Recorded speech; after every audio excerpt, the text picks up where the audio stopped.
Salam kerahiman. Hari ini 28 Maret kita akan baca dari 1399, 1426, dan 1432. Kita mulai ya. Dalam nama Bapa dan Putra dan Roh Kudus. Amin. 1399. Ketika aku memasuki kapel untuk berdoa sejenak pada petang hari, aku merasakan tusukan duri yang menyakitkan pada kepalaku. Ini berlangsung dalam waktu singkat, tetapi tusukannya sedemikian sakit, sehingga ketika itu juga kepalaku tertunduk di bangku komuni.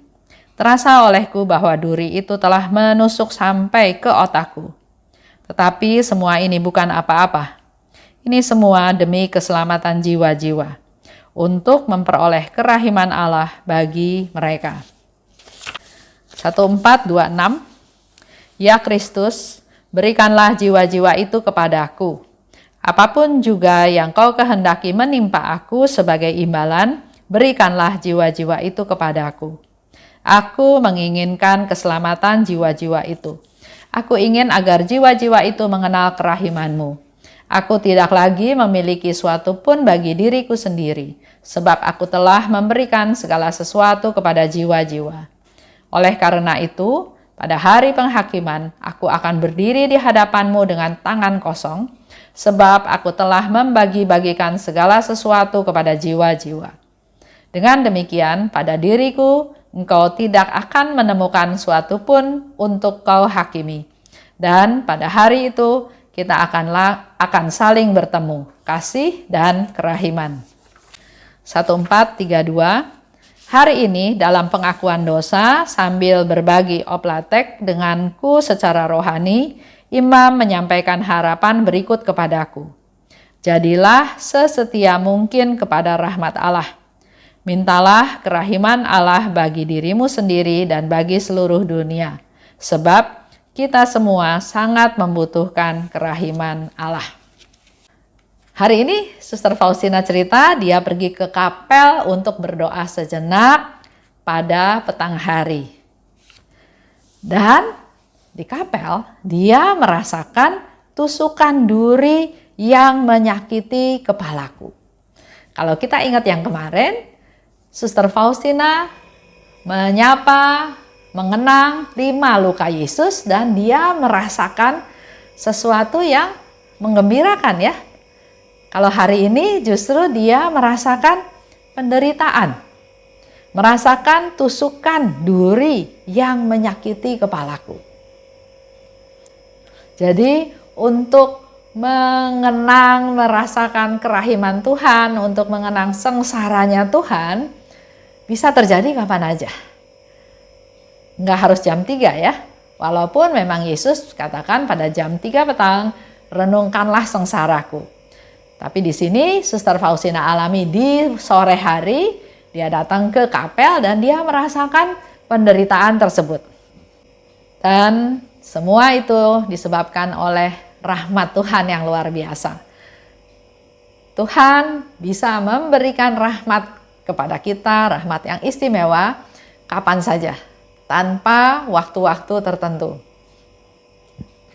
Dikatakan lebih lanjut oleh Suster Faustina, hal itu berlangsung singkat. Artinya duri menusuk kepalanya yang begitu sakit dia rasakan, hal itu berlangsung singkat. Tapi tusukannya sedemikian sakit, dia sungguh-sungguh merasakan kesakitan.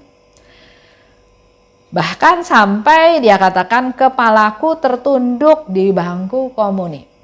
Dia selalu berusaha untuk tidak menunjukkan penderitaannya pada orang lain. Di dalam diary juga disebutkan oleh Suster Faustina, dia nggak mau ada orang lain tahu betapa dia menderita. Bahkan kalau bisa penderitaan dia juga nggak mau diketahui oleh Yesus ya. Itu yang dikatakan oleh Suster Faustina. Tapi begitu sakitnya duri itu menusuk kepalanya sampai dia tertunduk di bangku komuni. Udah nggak tahan lagi sakitnya. Duri itu telah menusuk sampai ke otakku. Kita bayangkan ya, Suster Faustina katakan duri itu telah menusuk sampai ke otakku, udah sampai ke dalam sekali. Karena memang kita tahu ternyata duri-duri tangkai-tangkai tanaman berduri yang digunakan oleh serdadu untuk membuat mahkota itu, durinya itu panjang-panjang. Sekian senti panjang-panjang. Jadi Bapak Ibu bisa bayangkan kalau ditaruh di atas kepala, duri yang keras itu bisa menusuk sampai ke dalam. Di sini Suster Faustina katakan sampai menusuk ke otakku. Kalau saya pikir ya, otak itu berkaitan dengan pikiran ya. Orang suka bilang, lu punya otak enggak? Maksudnya, kok pikirannya kayak gitu ya.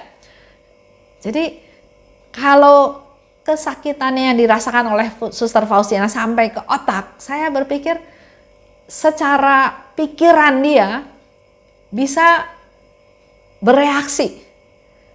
Untuk apa saya menderita seperti ini? Kenapa saya harus menderita seperti ini? Atau ya sudah cepat-cepat bangun, atau nggak usah ke kapel lagi supaya nggak merasakan penderitaan tersebut. Bisa reaksinya adalah mau menghindar, bisa udah cepet-cepet aja doanya supaya nggak merasa sakit terus. Tapi dia tidak dipengaruhi oleh pikirannya. Yang dia lakukan malah dia melawan pikirannya dalam tanda kutip, sampai Suster Faustina katakan ini bukan apa-apa.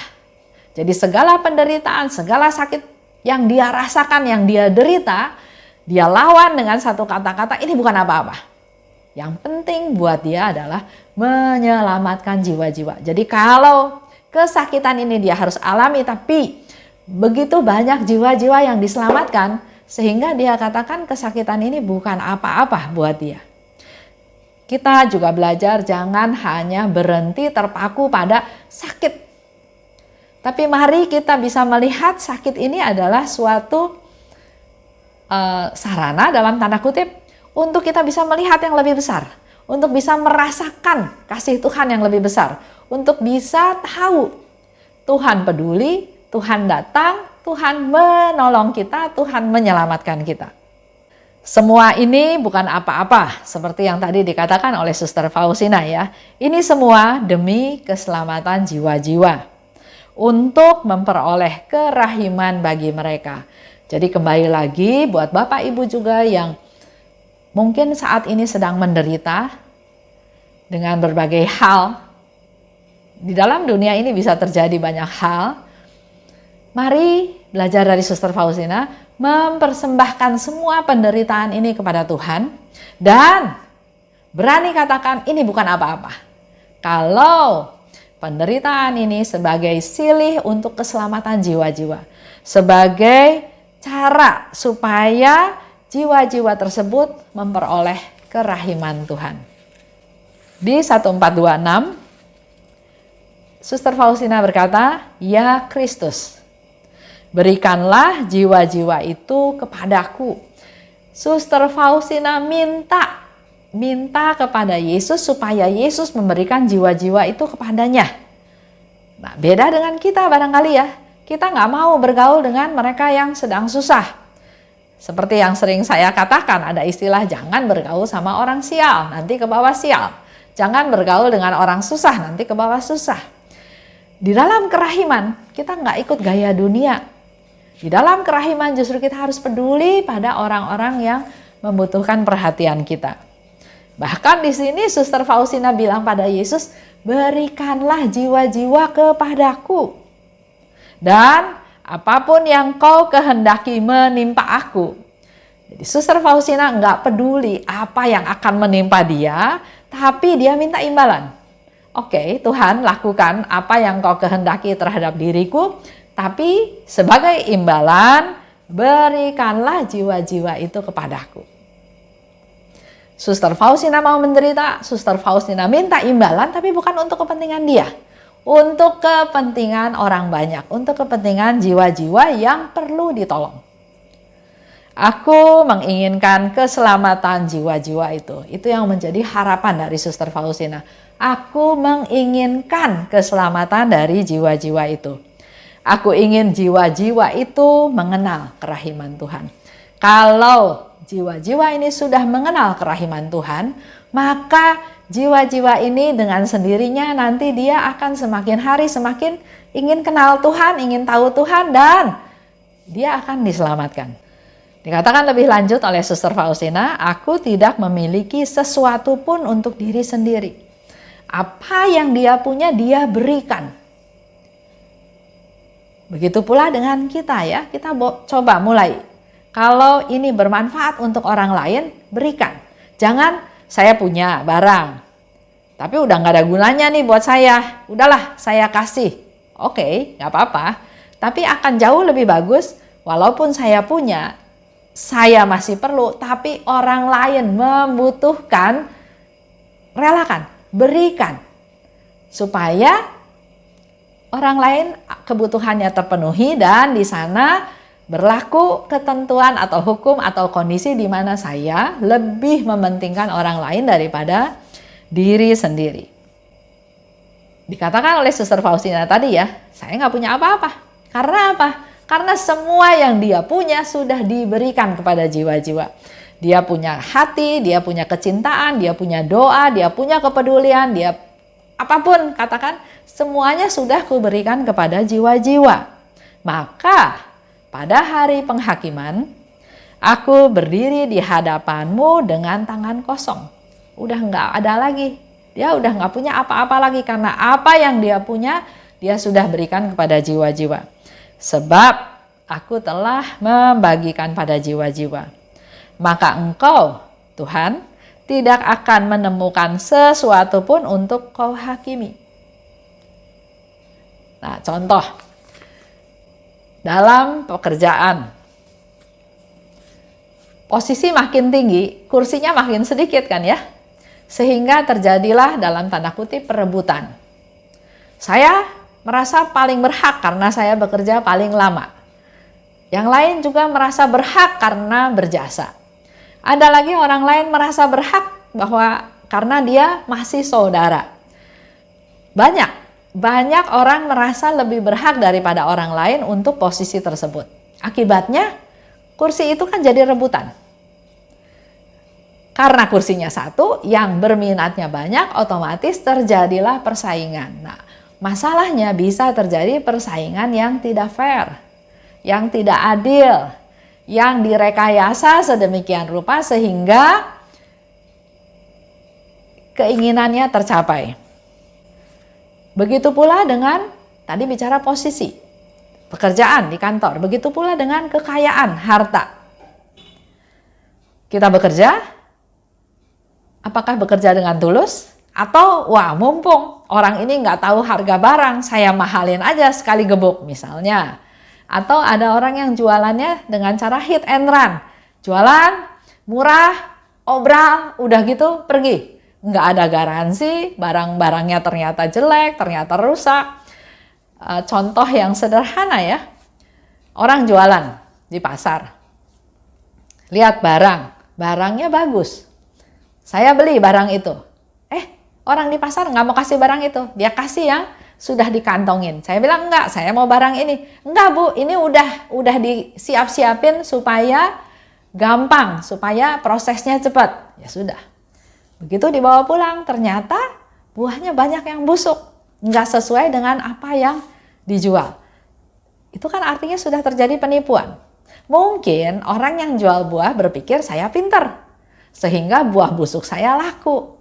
Tapi apa yang kita lakukan di dunia ini itu akan kebawa, akan menjadi hal yang nanti kita akan alami dalam proses pengadilan. Nah, sedangkan Suster Faustina bilang dia udah nggak punya apa-apa. Dia nggak melakukan apa-apa yang jelek di mata Tuhan karena semua yang dia punya sudah dia berikan. Jadi Tuhan nggak bisa adili dia lagi karena dia tidak pegang apa-apa. Beda dengan contoh misalnya saya yang berusaha merebut posisi tersebut dengan cara yang tidak adil. Menjual barang, misalnya nipu. Nah, hal-hal ini pada waktu nanti saya diadili, hal tersebut akan menjadi sesuatu yang saya bawa. Beda dengan Suster Faustina tadi ya, dikatakan dia nggak bawa apa-apa. Karena semua yang dia punya sudah dia berikan sehingga dia tidak bisa dihakimi.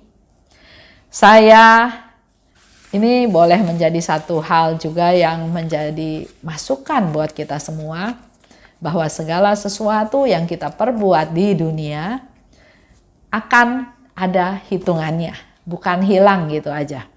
Oleh sebab itu, mari Bapak Ibu, saya ajak, mari kita berbagi. Seperti slogan, moto dari KAJ tahun ini ya, makin mengasihi. Kalau bicara makin mengasihi artinya jangan jadi fokusnya saya lagi, tapi orang-orang di sekitar kita. Mari kita tunjukkan, bukan hanya dengan kata-kata, tapi dengan praktek, dengan tindakan nyata bahwa saya mengasihi kamu. Makin terlibat. Kalau dulu barangkali ya sudah, saya kontribusinya misalnya dana, udah itu selesai. Tapi di sini dikatakan makin terlibat. Jadi selain memberikan dana, memberikan juga tenaga, memberikan juga perhatian, dan apalagi yang bisa diberi supaya kita makin terlibat. Apakah dalam pelayanan, dalam komunitas, dalam berkarya, dan sebagai umat Katolik kita makin terlibat, makin nyata peran kita dalam masyarakat. Makin menjadi berkat. Ini juga sama. Di dalam komunitas Lumen Kristi kami melakukan kebersamaan. Memberi dana, memberi tenaga, memberi waktu. Ya, itu mari kita sama-sama berbagi dalam hal memberi, melakukan pelayanan untuk orang lain, untuk pihak ketiga. Berikan apa yang bermanfaat buat orang itu, bukan yang saya udah nggak mau pakai. Karena bisa saja saya nggak mau pakai barang ini, saya kasih ke orang, tapi belum tentu orang itu butuh barang itu. Jadi kalau kita berbagi pun, kita memberi pun, berilah yang memang mereka butuhkan, bukan yang saya nggak mau. Waktu Prapaskah ini menjadi waktu untuk kita lebih peduli, untuk kebersamaan, untuk kesempatan untuk berbagi. Yang mungkin Bapak Ibu nanti juga bisa lihat, kegiatan di komunitas Lumen Kristi ini ada satu kegiatan baru yang kami lakukan, yaitu setiap Jumat pertama membagikan makanan kepada mereka yang perlu kami perhatikan. Jadi ada yang mengumpulkan dana, ada yang memasak, menyiapkan makanan, hidangan yang mau kita bagikan, dan ada lagi kelompok yang punya motor, mereka lah yang jalan membagi-bagikan nasi box tersebut. Di sana tercipta suatu kebersamaan. Memang sebetulnya semuanya bisa dilakukan oleh satu orang. Tapi dengan kita berbagi bersama-sama, di sana tercipta suatu suasana untuk makin mengasihi, makin terlibat, dan makin menjadi berkat. Itu aja untuk hari ini. Terima kasih. Dalam nama Bapa dan Putra dan Roh Kudus. Amin. Salam kerahiman.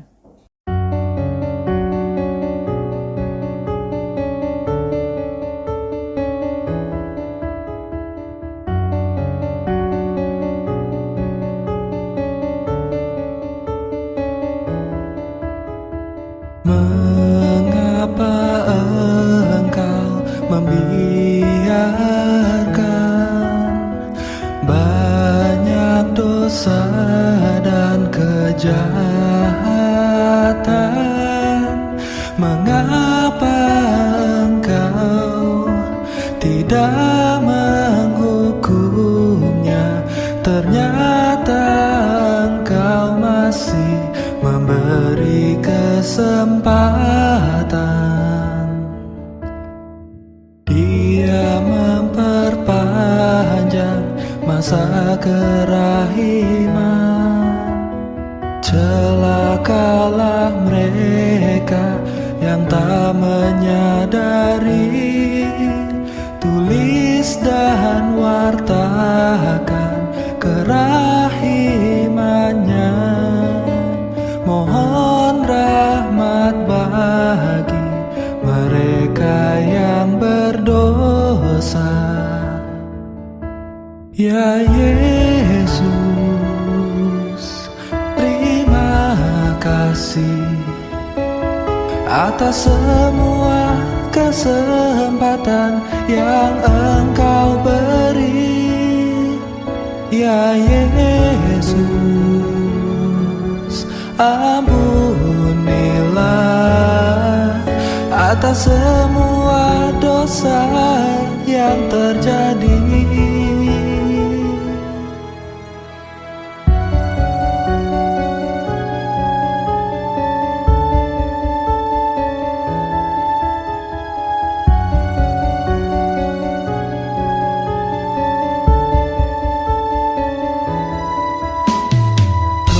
Mengapa Engkau membiarkan banyak dosa dan kejahatan? Mengapa Engkau tidak menghukumnya? Ternyata Engkau masih memberi kesempatan. Dia memperpanjang masa kerahiman. Celakalah mereka yang tak menyadari. Tulis dan wartakan kerahimannya. Mohon rahmat bagi mereka yang berdosa. Ya Yesus, terima kasih atas semua kesempatan yang Engkau beri. Ya Yesus, ampunilah atas semua dosa yang terjadi. Ya Yesus, terima kasih atas semua kesempatan yang Engkau beri. Ya Yesus, ampunilah atas semua dosa yang terjadi.